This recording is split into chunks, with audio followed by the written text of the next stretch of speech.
नमस्कार, मैं आपका माधव पांडे और आज का विषय है सुदामा चरित्र। भगवान श्री कृष्ण और सुदामा जी बचपन के बड़े ही गहरे मित्र थे। जब भगवान श्री कृष्ण और सुदामा जी जंगल में लकड़ियाँ काटने जा रहे थे, तब गुरु माता ने खाने के लिए कुछ चने दिए थे और बोली थी कि दोनों मिल बांट कर खा लेंगे। वे चने श्रापित थे कि जो भी इस चने को खाएगा वह दरिद्र हो जाएगा। और सुदामा जी बचपन से ही बड़े ज्ञानी थे और इतना ही नहीं, वे अगम दिगम भी जानते थे कि कब क्या होने वाला है। तो सुदामा जी ने सोचा कि यदि यह चना श्री कृष्ण खाएगा तो वह दरिद्र हो जाएगा और मैं ऐसा नहीं होने दूंगा। वह तो भगवान है और उसे विश्व का कल्याण भी करना है और उसे बहुत बड़े बड़े कार्य भी करने हैं। और अगर यह चना खा लिया तो वह दरिद्र हो जाएगा और एक दरिद्र व्यक्ति विश्व का कल्याण कैसे कर सकता है। इतना सोच विचार करके सुदामा जी ने सारे चने को खा लिया। चने नहीं मिलने पर भगवान श्री कृष्ण ने भी सुदामा जी को दरिद्र होने का श्राप दिया। दिन बीतता चला गया। भगवान श्री कृष्ण द्वारिका में जा बसे। श्राप के कारण सुदामा जी दरिद्र हो गए। उनकी पत्नी का नाम सुशीला था। उनके घर में कई कई दिनों तक चूल्हे नहीं जलते थे।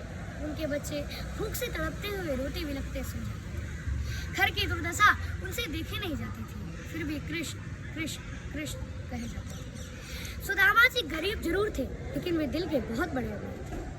एक बार उनकी पत्नी ने उन्हें द्वारिका जाने की प्रस्ताव दिया, लेकिन सुदामा जी को यह बात अच्छी नहीं लगी, क्योंकि वे स्वाभिमानी भी थे और वे अपने सारे दुखों और सुखों को भगवान श्री कृष्ण की इच्छाओं पर सौंप दिया। हाँ, वे भगवान श्री कृष्ण से मिलने की इच्छा से द्वारिका जरूर पहुंचे। द्वारपाल ने उन्हें द्वार पर ही रोक दिया। उनके गरीबी हालत को देखकर द्वारपाल ने उन्हें द्वार पर ही रोक दिया। श्री कृष्ण के मित्र बताने पर द्वारिका वासियों ने उनका उपहास भी किया। तो इस छंद को 1605 ईस्वी में नरोत्तम दास ने अवधी भाषा में लिखा है, बड़ी ही मार्मिकता से सजाया है। और इस निर्धन ब्राह्मण की कथा हमें श्रीमद् भागवत महापुराण में भी मिलती है। अब इस छंद में देखिएगा कि भगवान श्री कृष्ण अपने भक्त से कितना प्रेम करते हैं।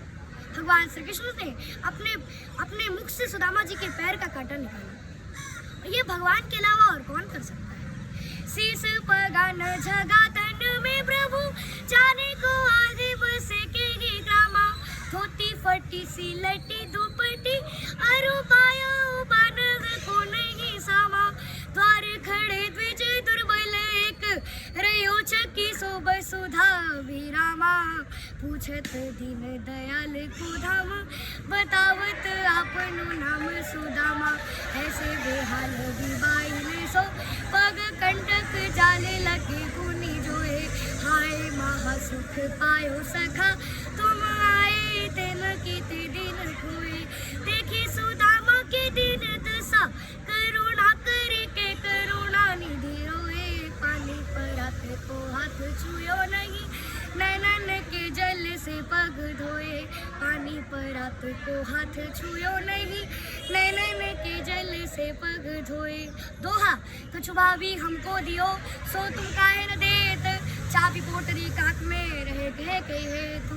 आगे चना गुरु मातु दियत लिए तुम चाबी हमें नहीं दीने।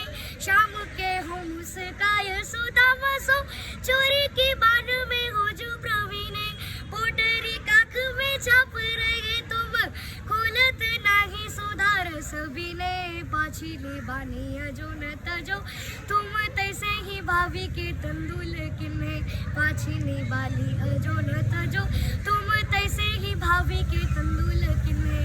दोहा, वह पुलकनी वह उठी मिलनी वह आदर की बात। वह पटवानी गोपाल सो कछू न जानी जात। घर घर कर उड़त फिरे तनक दही के काज। कहा भयो सो अब भयो हरि को राज समाज। हो बावत नहीं है तू वही पटियो ठेली। सब कहियो समझाए के भोजन न सकेली। वैसो ही राज समाज बने कच बाजी घने मन संभ्रम छायो। कैंधो परियो को गुमारण भूली कि फेरी के मैं अब द्वारिका आयो। कौन बोले कि वेग मन सोचत सोचत ही सब गाँव मन जायो। पूछत पांडे फिरे सब सो कहीं झोपड़े को केहू खोज न पायो। पूछत पांडे फिरे सब सो कह झोपड़े को केहू खोज न पायो। कह वह टूटी से छानी घती कह कंचन के अब धाम सुहावत। कह वग में पण ही नहती कहले गजराज उठाड़े महावत भूमि कठोर पे रात कटे कह कोमल सेज पर नींद न आवत कह जुरू तो नहीं को दिछावा कह प्रभु के परताप ते दाख न भावत कह जुरू तो नहीं को दिछावा कह प्रभु के परताप ते दाख न भावत। लेखक नरोत्तम दास। अंधेरों में गोपाल बसे, अंधेरों में गोपाल बसे, मन वृंदावन राधा अधर तृप्त मन हर्षित ना कछुआ कोई बाधा। रीझ गए वृषभान की छोरी पे तेरत वंशी कदम्ब की छैया गोपिया छाछ पे नाच नचावत रीझ के नाचत विश्व नचैया। अरे मित्र सुदामा पे रीझ गए तब हारी थके उपमा खोजवैया चावल मुट्ठी में बंद पे रीझे हो अरे मेरी छंद पे रीझे तो मानो कन्हैया चावल मुट्ठी में बंद पे रीझे हो अरे मेरी छंद पे रीझे तो मानो कन्हैया। एक बार बोली द्वारिकाधीश भगवान की जय।